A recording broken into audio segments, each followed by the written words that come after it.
pour ce Fréquence Livre, un programme en 2 temps. Le premier temps, nous présenterons une collection pour collégiens. Ça s'appelle Petit Contemporain. Je trouve que c'est un très beau titre. C'est chez Larousse.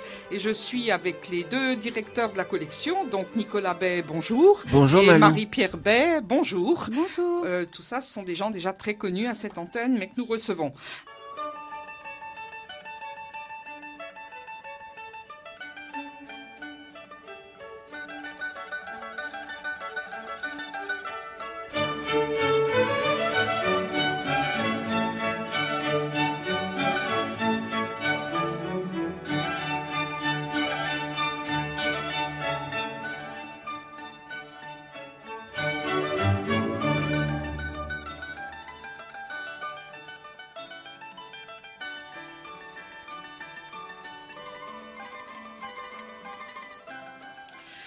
Alors, je voudrais, comme je l'ai annoncé, commencer donc par la nouvelle collection Petit Contemporain chez Larousse.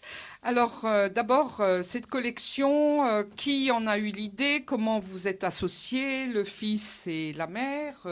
Qu'est-ce qui a eu l'idée? Après, on verra qui a eu l'idée des 2 textes que vous avez proposés pour le moment, qui existent donc en librairie, et comment ils sont présentés de façon très originale et très pédagogique à la fois dans ces petits livres, très beaux en plus, j'en parlerai à la fin, mais très maniables et très beaux. Alors, qui commence? Nicolas, une collection pour les petits contemporains. Bonjour Malou, cette collection, c'est Lynn Karoubi, qui est la directrice éditoriale des petits classiques chez Larousse, qui nous a proposé ce projet. Elle l'a d'abord proposé à ma mère, puis ma mère m'a proposé de participer, de collaborer en apportant mes suggestions, mes propositions.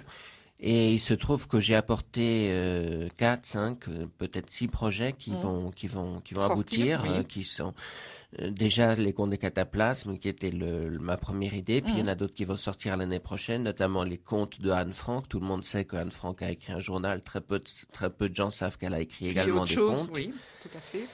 Et le retour de Martin Guerre, de Jean-Claude Carrière. Oui. On y reviendra à la fin, si vous voulez bien, Nicolas Bay. On annoncera ça pour les prochains mois.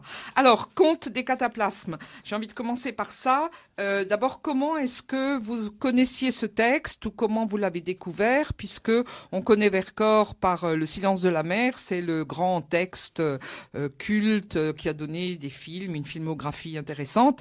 Et là, vous sortez un ouvrage qui s'adresse aux jeunes, qui est très bien écrit d'ailleurs. Et comment vous y êtes arrivé? Comment vous l'avez trouvé ou comment vous le connaissiez? Je ne sais pas. Alors, cette collection, c'est une collection qui s'adresse avant tout aux collégiens et peut-être parfois aux lycéens.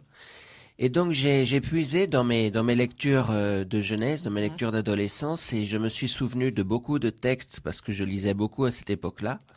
Plus que maintenant d'ailleurs, et j'ai exhumé ce texte de Vercors que j'avais beaucoup apprécié quand j'avais une 12aine d'années, que j'avais lu. À l'époque, ça avait été publié au livre de poche jeunesse chez Hachette, à la librairie générale française, si je ne me trompe, et donc je l'avais lu dans cette édition-là, qui était la seconde édition, étant donné que l'édition originale date de 1970 aux presses de la Cité. Et qu'est-ce qui vous plaisait dans ces contes des cataplasmes de Vercors? Qu'est-ce qui vous semblait répondre aux besoins d'imaginaire, par exemple, des collégiens d'aujourd'hui, peut-être des jeunes lycéens?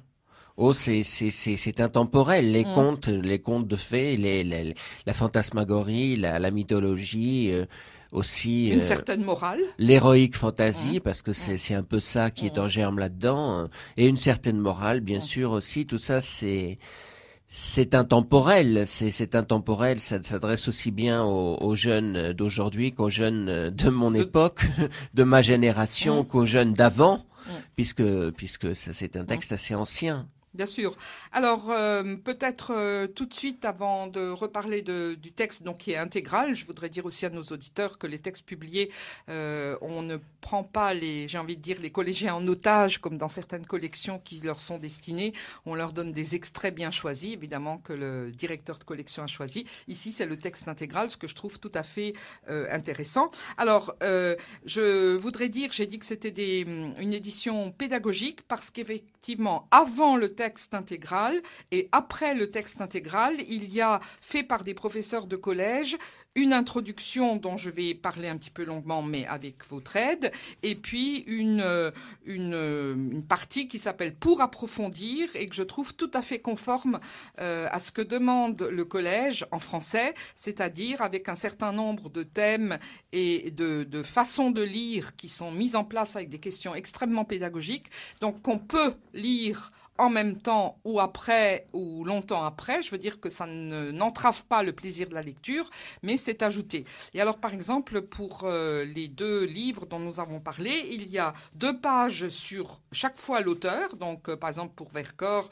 avant la guerre, un artiste qui se pose des questions. Pendant la guerre, un écrivain résistant. Après la guerre, la gloire, puis l'éloignement. Et donc, là-dedans, on situe effectivement le moment où il a écrit les contes des cataplasmes. Et on a aussi encore plus de pédagogie. À la fin de chaque double page, il y a en grisé à retenir, c'est-à-dire que celui qui a lu trop vite ou qui a une mémoire défaillante a 6 ou 7 petites lignes où on lui dit l'essentiel de ce qu'il y avait dans les 2 pages. Alors je trouve que là aussi, l'association entre des textes peu connus et on dirait un appareil critique pour un livre savant, mais ça n'est pas un livre savant. Je trouve ça assez remarquable et je trouve que c'est une collection à la fois de plaisir de lecture et de plaisir pédagogique. Est-ce qu'on pourrait le dire comme ça ?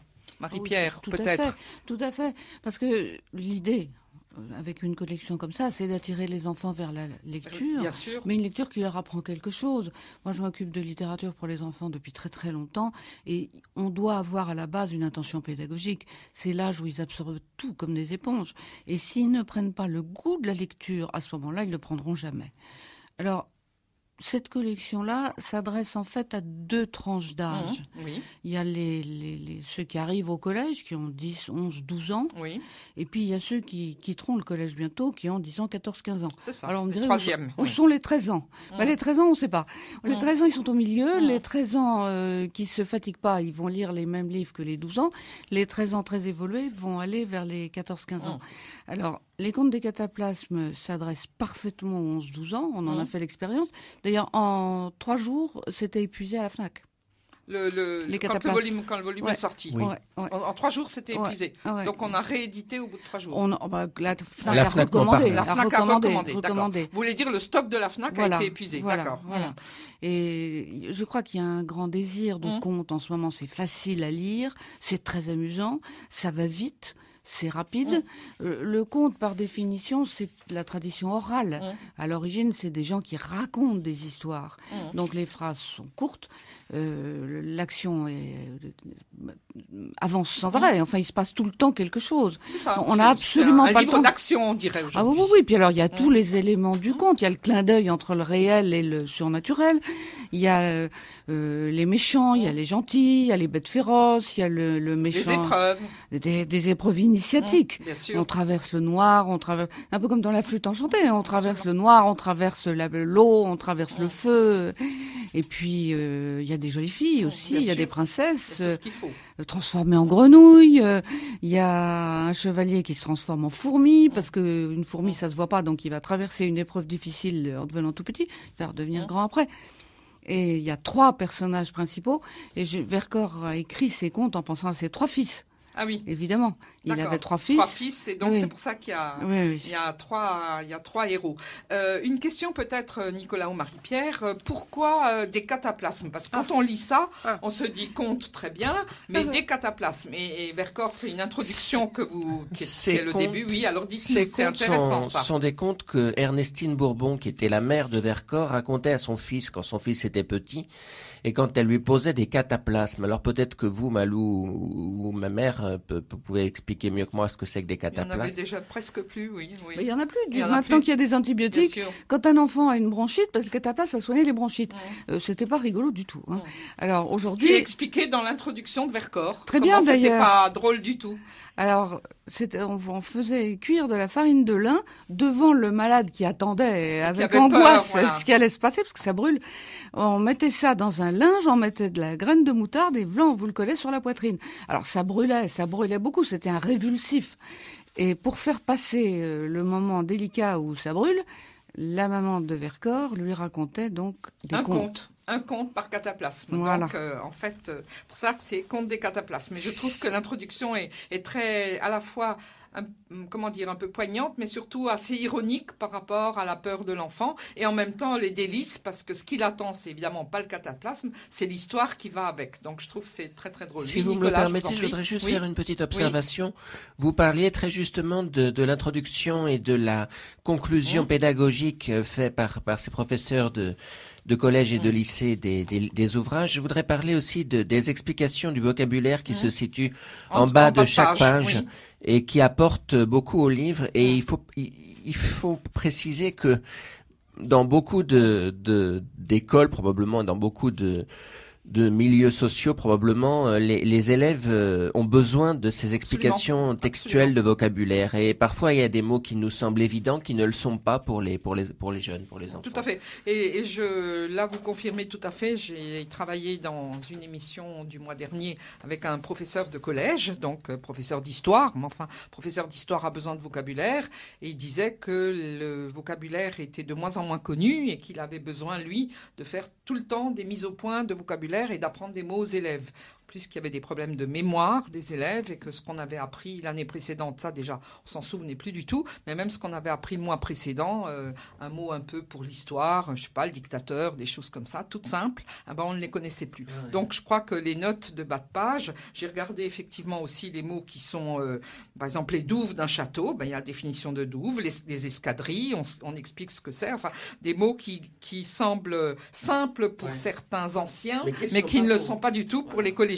Donc un livre très pédagogique. Et puis ce que je voulais dire aussi, alors j'ai parlé de l'introduction, mais pour approfondir, j'ai beaucoup aimé d'abord les questions, puisque c'est les professeurs qui font l'approfondissement, posent des questions en divisant les textes, donc prologue, introduction, page 12 à 15, c'est très précis, langue, genre et thème, action, personnage.